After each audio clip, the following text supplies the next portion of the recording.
बिस्मिल्लाहिर्रहमानिर्रहीम। ये सुन रहे हैं जी आवाज़ें आप? ये बिल्कुल करीब तरीन पढ़ रहे हैं, बिल्कुल करीब तरीन। अल्लाह ही हम सबको महफूज फरमाए। शदीद गोलाबारी है, दाएं देखो गोलाबारी, बाएं देखो गोलाबारी, हर तरफ गोलाबारी।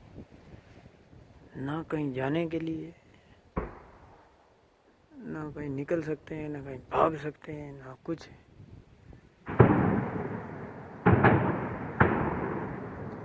ये सुन रहे हैं आप? सुने, कानों के पर्दे फट रहे हैं। ठीक है जी।